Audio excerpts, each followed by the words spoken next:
Hey everyone, welcome to episode 200.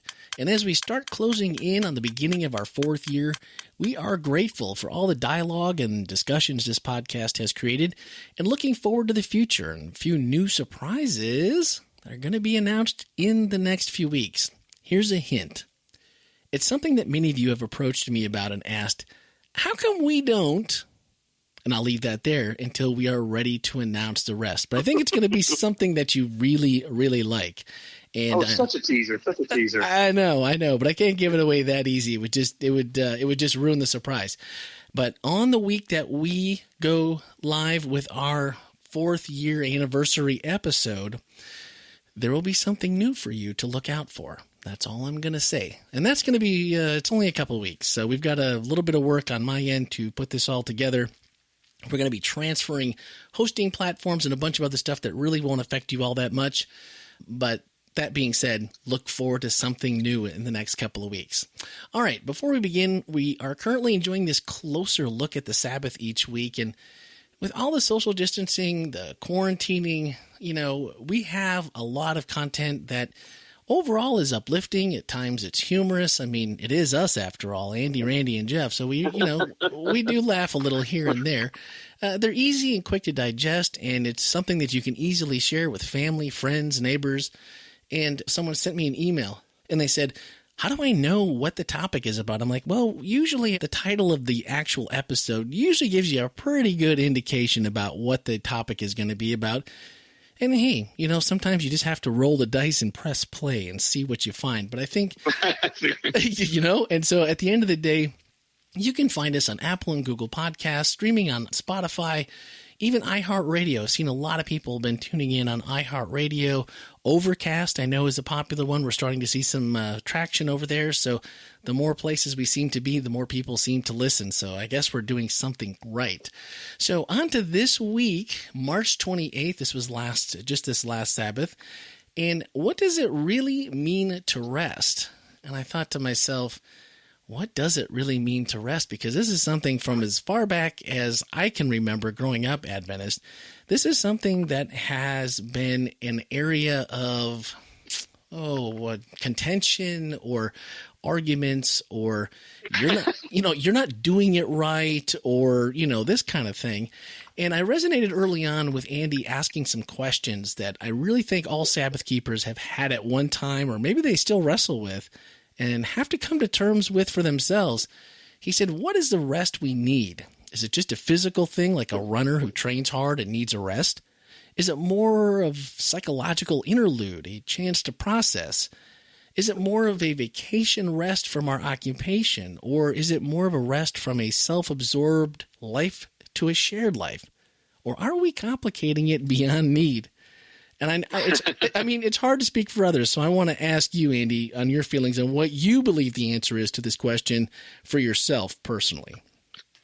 Well, I just really believe that when you think about just the word rest, it's going to be different depending on what you do the other 6 days. Yeah. If you're a brain worker and you're maybe teaching university class or you're doing research, and you're plopped in a chair in front of a screen or in a library or digging through research materials, wrestling with ideas, that kind of thing all week, then probably reading, maybe even lectures, going to a class may not be real restful for you. You may need to be a little more active to get the best rest you need. Sure. Whereas if you're a lumberjack, a nap might be the right thing for you. Some still time. Sure. But I think rest is really. But we have to even though there's a variety of different kinds of rest based upon what we do the other 6 days. I think the rest that God calls us to probably has maybe some more. We've oftentimes just related to the physical rest. Sure. Yeah. And I think it probably for the Christian today is really laying back in the salvific work of Jesus Christ on our behalf, to be able to just hammock in His grace.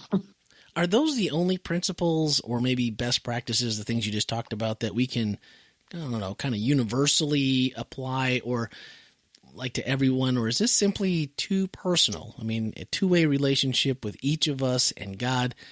Because I personally have so many thoughts that continually shift as I've grown older, growing up in a culture, hard and fast legalism, to the current culture here at the Whole Life Church where we have, grace and love. And I'm not sure I can craft my Sabbath principles. I thought about it since the message, and the closest I came was this past Saturday. My dad and I rode about 175 miles on the Harleys on Saturday afternoon, enjoyed blue skies, gorgeous lakes, the Atlantic Ocean, canopy covered. Yeah. Certainly rest. Yeah, certainly. Canopy covered routes, the road less traveled. I mean, it was restful and it was replenishing for me. And it all spoke of the wonder of creation and nature and God. But I mean, that to someone else might be, man, I could never do that. It absolutely, just being on the back of a Harley for some would be terrifying for that. They would not be restful at all. They'd be a absolutely nervous wreck. Yeah, that's probably true too. So it really, that's why there is a lot of individual perspective, so to speak. Yeah, that makes a difference in how we relate to Sabbath. Well, and I like you quoted Barbara Brown Taylor, which we've done a lot of this year, and I'm always intrigued. I'm like, I'm going to have to buy one of these books because buy one of them. I got them all. Yeah, and he's like, I've got them all. But in saying this about her Sabbath observance, she said, "I've made a practice of saying no for one whole day a week to work, to commerce, to the internet, to the car, to the voice in my head that is forever whispering more. One day each week, more God is the only thing on my list." And then you went on to say she wisely doesn't turn this into a resting rule to impose on others. It is simply her practice. Now, I can hear someone in the back saying, but Andy, don't we have to stand for something? I mean, isn't something as precious and biblical from the beginning of time where something, that we can define and that we can apply some rules to be sure we don't mess it up? I mean, right? It's the Sabbath. Well, yeah, it's interesting.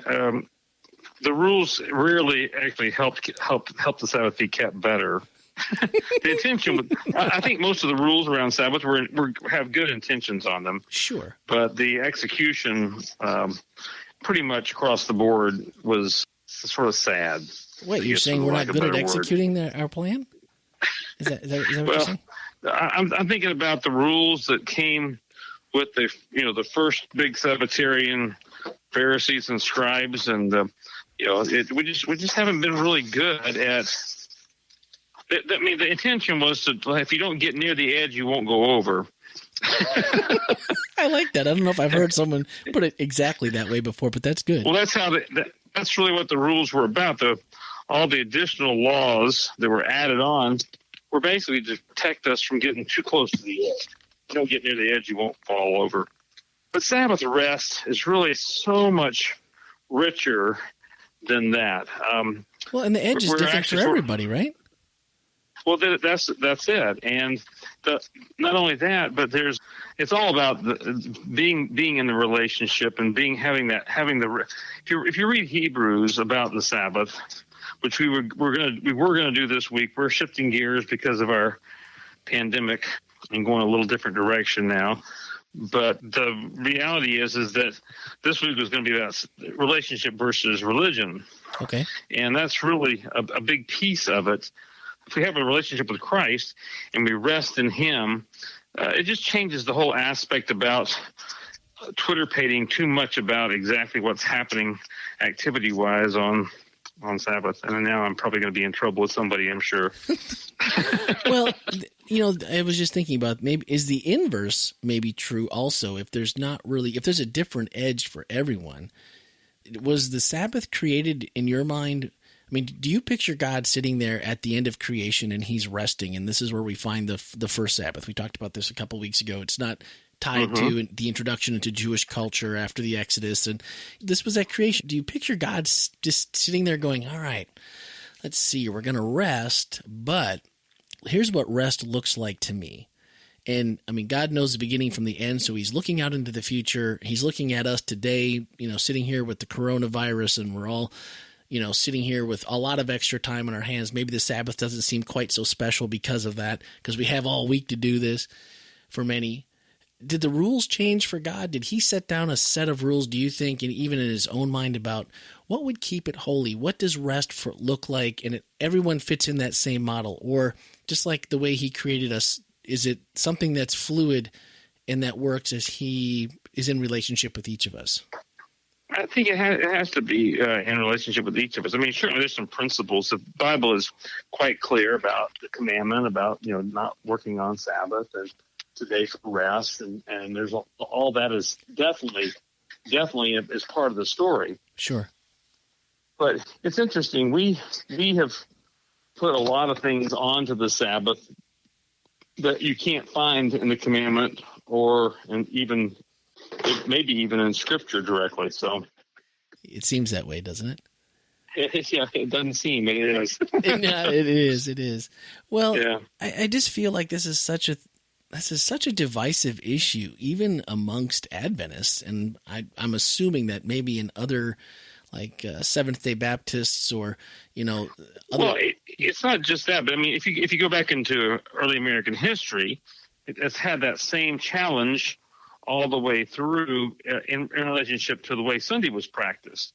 So we have it all tied to Sabbath as if, on being on Saturday, and we get all tied up in which is the right day and all that kind of thing. But the elements about how to rest on the Sabbath are the same. In Barbara Brown Taylor's book that I quoted from, and she talks about how she called it keep the Sabbath boring when she was a child, because all of them you couldn't do on Sunday. Right. And so it's the same principles apply when we try to move something that's supposed to be relational, it's supposed to be a blessing, into a law, and think of it law-wise, as opposed to even in the Ten Commandments, versus you have to do this. It's really, this is the way people who are freed slaves and understand the salvation that God brings them, this is what they do. They remember the Sabbath, and it's important for them to rest. That's just part of who you are. Yeah. Well, and as good as that first Barbara Brown Taylor quote was, the follow-up really gave us something to think on. I mean, I think this is regardless of where you may find yourself on the Sabbath and all the intricacies that, you feel like applies to your situation. She said, I know that saying no is a more difficult spiritual practice than tithing, praying on a cold stone floor, or visiting a prisoner on death row. Because while all of those worthy activities may involve saying no to something else so that I can do them instead, they still amount to doing more instead of less. Limiting my activity does not help me feel holy. Doing more feels holy, which is why I stay so intrigued by the fourth commandment. And that really puts a different face on the Sabbath because, think of Jesus' time here on earth and his continuous run-ins with the spiritual rulers of his day. And then consider this Taylor's insight that doing more feels holy. Maybe we're supposed to be continually being intrigued by the Sabbath and never stop finding ways to rest and worship God, whatever that looks like, whether it's doing more or doing less or finding that rhythm for us, right? Right. And I've always thought of Sabbath rest as a ceasing from self-advancement. I like that. That all through the week, we're appropriately trying to self-advance for the care of our family, to make sure that we can do what needs to be done for the people in our community, and blah, blah, blah, blah. Right. And then on Sabbath, to not be pushing a ball forward. That recognizing that all the balls get pushed forward truly by God. We may think that it's in our hands to do it for ourselves, but being able to rest in his work and his completed work. And so I even think about some of the great Sabbath convocations I've been to within our denomination, of like camp meetings and big events. And sometimes I've watched my pastor friends quite engaged on Sabbath and self-advancement. Sure. And so, to recognize, no, even in the spiritual realm, to where we can, to just cease and say no and be still. It's hard to have too much of that in our lives. Now, it's interesting right now in our COVID world to be able to we're finding ourselves at least still in the sense of not going as much. The roads are abandoned and our cars are sitting in the driveway more. And all of a sudden that being still can make us a little stir crazy at first. And there's actually I read whole articles about a Sabbath psychosis, whether it's on the Saturday Sabbath or a person taking Sunday as their Sabbath. But when you really truly decide to cease and desist for 24 hours from normal advancing of life, that you almost can get a little depression come in, and like, do I have any value? Am I worth anything? And is anything? How do I even cope? Kind of thing. Yeah. So it's different than we maybe are used to, because we go pretty hard, most of us, most of the time. Well, and that was my final question was, in our current state of like what you just mentioned, the Sabbath may really feel, and even more like just another day, because it's, well, what did I do yesterday? I got up, I ate breakfast, and I mean, a lot of us are still working from home. And sure. It may not feel completely that way, but to some who, they don't have the ability to, or their job requires them to be present and accounted for in order to be working, Right. Someone like that's just here and you're at home and there's really nothing to do. You're Netflixing the craziness out of everything you can find. You're reading, you're caught up on all your books, you're, all this kind of stuff. And, you clean out all your closets, and your drawers are all organized. Yeah, the trash man hates your house, because every week there's been more and more trash, But, I see people just saying, like, this is even more stressful. It's just another day to reflect on how broke I am, money-wise, mentally, spiritually. And that's really an important thing. I think if we can use this time to remind us that we don't take care of ourselves, right, that we are all broken, that there is a bankruptcy, there is a spiritual bankruptcy on our own, that God has filled the account to the full.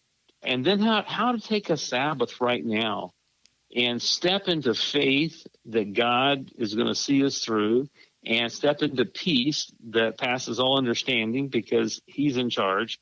These are challenging Sabbaths to take, because people that are worrying about economics or who have been infected with the virus and are home recuperating, sure, worried that they may need to go to the hospital. There's all kinds of aspects that make it tough to be able to step back and say, I'm going to cast all my care on him because he's the one who cares for me. Right. I'm going to rest in his divine assurance. And there's a great parable that Parker Palmer tells about an angel who's disgusted with God because he won't let the harvest all come, great. Sometimes there's famine or there's pestilence that make the harvest not as good for the wheat. And so God allows this angel to be in charge for a year, and the harvest is amazing. I mean, it's plentiful out the wazoo. They just don't know where to put it all. But when they begin to grind that wheat into flour to make bread, it's like it's clay, like sand, like powdery clay, and it doesn't make good bread at all. And the lesson is that it's the struggles and the trials and the rainstorms and the wind and the challenging environment that causes the wheat sustenance to be nourishing. So in the same way right now, we can't see tomorrow. All we can see is right in front of us. Yeah. And whether we're out of this thing at the end of April or the end of May or at the end of June or who knows when, we can't see that. And we don't understand how this affects other things in our world. All we can see is what we're messed in. But to have the bigger picture that we will be stronger, we will be better, God can use us in new ways because we passed through this journey, is part of Sabbathing it as well. It's to really be able to step back and really rest in who God is and what he accomplishes, what he does. That's a good way to look at it. I mean, if you think about what might be in the future, there may be cause for some excitement. There could be some cause for positivity that, maybe at the end of this, God is bringing you into something that you've been praying for, but you never had an idea of how in the world this might actually get there because there didn't seem to be a path. Maybe this path somehow through all of this is what's going to take you there. I mean, we're seeing some of that even at my house in projects that, we've been looking to work on and to do. And all of a sudden it's like, oh, we have some time to do it. Let's get these done and see what God does with them. And the other thing that's really fascinating right now is that I haven't looked it up to see if it's actually true, but it feels like sort of wars have stopped. Yeah, a lot of just L.A. You can see the blue sky in L.A. for 3 weeks so in a many row. things are on hold right now, and maybe as we step from this into our whatever is our next new normalcy, to be able to recognize that we're all a lot more alike than we thought we were. Yeah. The COVID is not a respecter of persons, and that we have this humanity in common. How do we be good at being human in our world and with each other? And how do we have this respect for each other? And could this create greater sympathies and tolerances with one another? We just don't know. I mean, I'm sure our enemy wants to use it for evil and wants only bad to come from it. Sure. But we can redeem even this, I believe. That's great. Well, that's great. I'm thank you for that extended answer, because I think at the end of the day, from you just looking on social media and even talking to friends when you give them a call, and you can kind of hear the desperation, or at least the kind of the negative outlook. And, there's so much barraging of news and reports and, different things that you hear here, and you think, oh, well, that's how it works. And then you listen to somebody else and know this is how it works. And I'm a medical professional, and I listen to this news or this news, and it all just becomes noise. And at the end of the day, I was hoping we could, give somebody some hope that they can lean into each day, but also this upcoming Sabbath, to just really lean into it and trust God to take that rest and just not worry about this. I know it's really super hard to do, but I think we can do it when we give it to Him. Yeah, this week we're going to leave our Sabbath series behind and spend this week before Easter just sort of looking at who God is and how He's there for us, and how He's not to be trite, He's got the whole world in His hands kind of thing.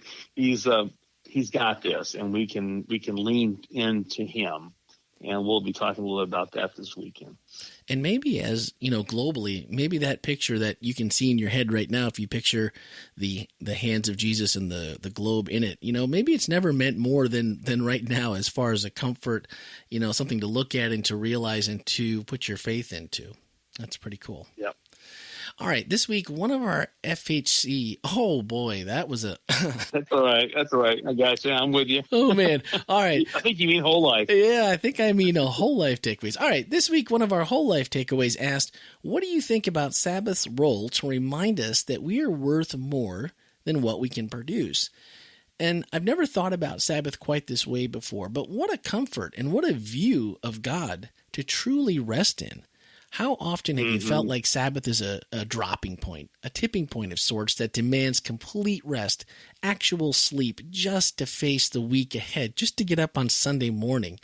How much more refreshing and endearing to our hearts and souls than to see it as our value to the Creator, who cherishes us over everything and anything we could ever produce or be. This is how I want to look forward to and refresh my view of me each and every Sabbath moving forward. And by the way, there were 10 additional whole life takeaways this week that you can find online, and you can find them in our mobile app. They were all excellent. They were all things that, if you have a little extra time, which I think most of us do, they are worth your time to take a look at. So what about you? Does this idea of our worth being more than we can produce make you as grateful as it does to me? As always, we'll take your questions, answers, comments on something we said, didn't say, how you feel about the subject at hand here. You can leave us your insights by voicemail or text at 407-965-1607 or email podcast@wholelife.church. And our final thoughts this week are from the closing to Andy's message. He read a familiar section of scripture that Eugene Peterson's Message version translates Jesus' words in this way. Are you tired, worn out, burned out on religion? Come to me, get away with me, and you'll recover your life. I'll show you how to take a real rest. Walk with me and work with me. Watch how I do it. Learn the unforced rhythms of grace. I think those unforced rhythms of grace include 6 beats of work and 1 of rest. That was really good, Andy. Learn the unforced rhythms of grace. I won't lay anything heavy or ill-fitting on you. Keep company with me, and you'll learn to live freely and lightly. Freely and lightly. Right now, that sounds really, really appealing to me. I'm not sure about everyone else, but I'm assuming that's going to be a positive.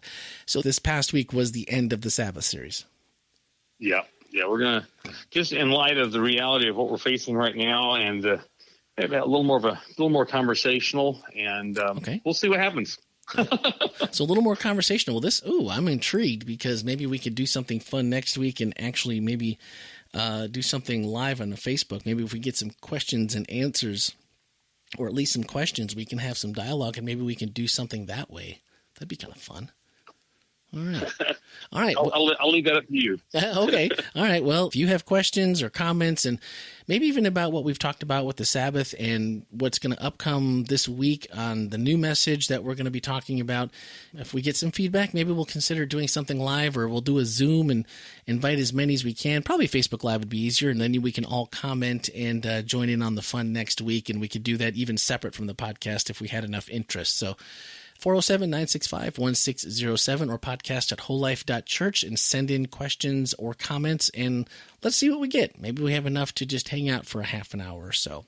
So that's going to do it for this week. Next Wednesday, it'll be episode 201. Remember to wash your hands, engage in social distancing, and enjoy some Sabbath rest this week. Thanks for listening, and have a great week.